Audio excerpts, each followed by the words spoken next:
Tekstas paimtas iš knygos Žmonių prisikėlimas ir amžinas gyvenimas nuo šiol taps realybė. Tas iš gyvųjų, kuris nėra miręs, visada galės atkurti išėjusį optimaliausiu laiku ir labiausiai tinkamu variantu, negu tai gali padaryti prikeltasis. Trečias principo 12 dalis. Pirmiausia apie tai, kad tas, kuris nėra miręs, visada galės atkurti išėjusį optimaliausiu laiku. Aptariant principus antros dalis 7 dalį ir antros dalis 8 dalį jau matėme, kad informacinėme lygmenyje tas, kuris nėra miręs, turi esminių pranašumų, palyginant su prikeltuoju. Jei atsigręžtume į pasaulio sandaros pagrindus, į tą lygmenį, iš kurio viskas kyla, galime kalbėti net apie matricinę pasaulio organizaciją. Informacinėme lygmenyje kiekvienas žmogus turi savo informacinę matricą. Kadangi tikrasis gyvenimo statusas yra mirties nebuvimas, tai yra amžinas gyvenimas ir nuolatinis vystymasis. Tai pagal tą gyvenimo statusą tas, kuris nėra miręs, turi visada visiškai aiškę, skaidrę matricą, visiškai prieinamą visoms sąmonėms ir materijos formoms. Todėl tas, kuris nėra miręs, turi didesnį informacijos apdorojimo greitį ir vadinasi, gali atkurti išėjusį optimaliausiu laiku. Dabar apie antrą principo dalį. Tas, kuris nėra miręs, gali atkurti išėjusį labiau reikalingų variantų. Pirmiausia, ką reiškia atkurti išėjusį labiau reikalingų variantų. Juk variantas atrodytų yra tik vienas. Žinoma, prikeltajam variantas yra tik vienas, nes prikeltasis tai būtent tas žmogus, koks jis buvo anksčiau. Tai yra vienareikšmiška.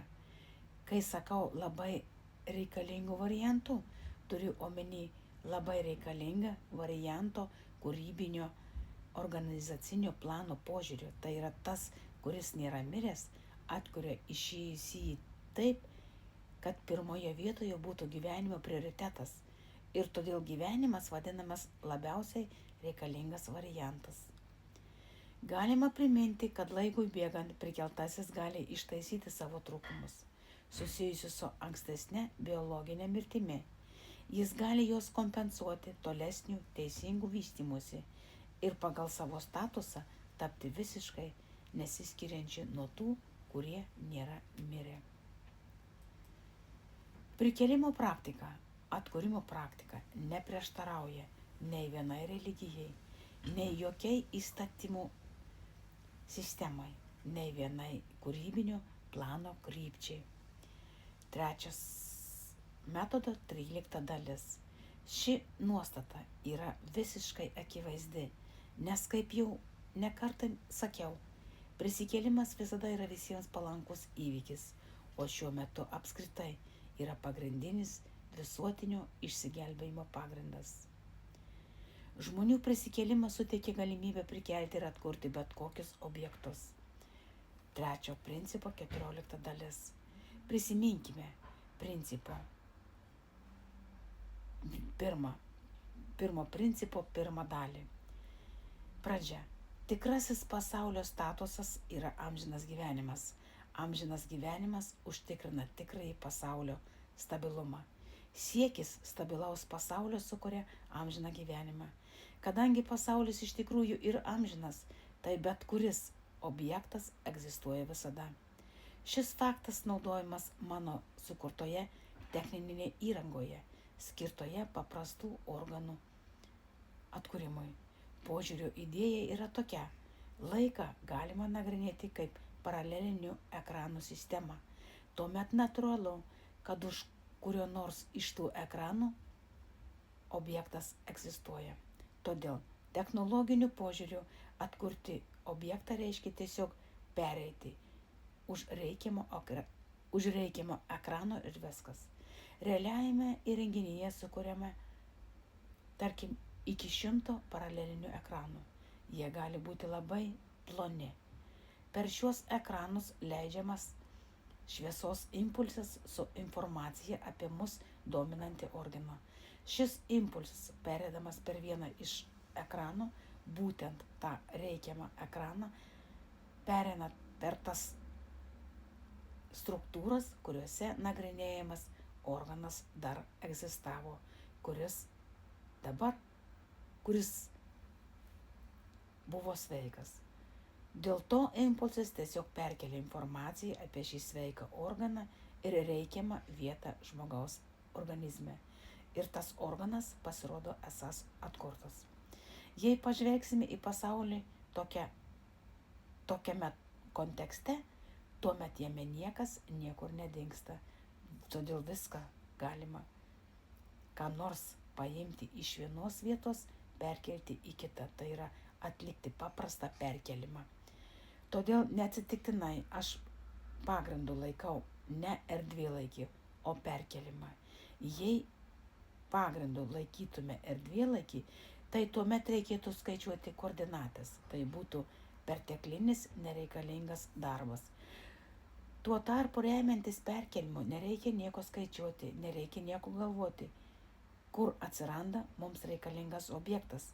Pats perkelimas iš karto nurodo vietą, kur jis yra. Taigi visada galime patekti į reikiamą laiką, paimti norimą objektą ir perkelti jį čia, į mūsų laiką. Šiais klausimais pradėjau domėtis dar būdamas maždaug 12 metų. Be to, pastebėjau, kad kai su savo fiziniu kūnu pereini į praeitį, aš ten taip pat esu. Žinoma, galim patekti į bet kurį laiką ir bet kurį erdvės tašką per dvasinę struktūrą. Tačiau dabar kalbu apie perėjimą fizinėme kūne. Egzistuoja mechanizmai keliauti fizinėme kūne. Bet kur. Todėl galima panorėjus akimirksniu atsidurti bet kokiame taške per atspindį. Pavyzdžiui, senovės graikai daugelį tekstų skaitydavo per atspindį, tačiau šiuolaikiniams žmonėms ši technika nėra žinoma. Posakis sveikame kūne, sveika dvasia rodo, kad kūnas yra dvasioje, o kartu ir sieloje. Tai yra kūnas, yra sielos dalis, aukščiau išdėsčiau idėją, kuria pagristas įrenginys skirtas paprastų organų atkūrimai. Tačiau techniniai įrenginiai tai tik laikina pagalbinė priemonė, kuri naudinga tol, kol dar nepasiektas reikiamas dvasinio vystymosi lygmuo. Kai šis lygmuo pasiekiamas, jokios pagalbinės priemonės jau nebereikalingos. Prikelimui pakanka dvasios idėjos. Tuomet tampa akivaizdu, kad prisikėlimas reiškia, jog siela, dvasia, sąmonė, apskritai visa tai, kas priklauso asmenybei, kuo pilniau ir harmoningiau atspindi egzistuojantį pasaulį. O pilnas atspindys iš esmės yra pasaulio kūrimas. Prisikėlimas įkūnija šią tiesą, todėl žmonių prisikėlimas iš tikrųjų suteikia galimybę prikelti, atkurti bet kokius objektus. Objektai, kurie veda, visada egzistavo praeityje, net jei dabartyje jie buvo sunaikinti, gali būti visada atkurti. Net vien tikras šių principų supratimas suteikia galimybę atkurti bet kokį kurį objektą. Be to, toks atkūrimas gali būti ir akimirksnis. Kaip pavyzdys galiu pateikti atvejį iš savo praktikos. Kartą lėktuve buvo pažeista prietaisų plokštelė. Dėl to lėktuvas pradėjo kristi. Aš realiai atkūriau šią plokštę krintančiame lėktuve ir situacija buvo ištaisyta. Lėktuvas vėl tęsė normalų skrydį. Šį faktą patvirtino duomenys gauti iššifravus borto saviryšio įrašus. Tekstą perskaitė Sigutė.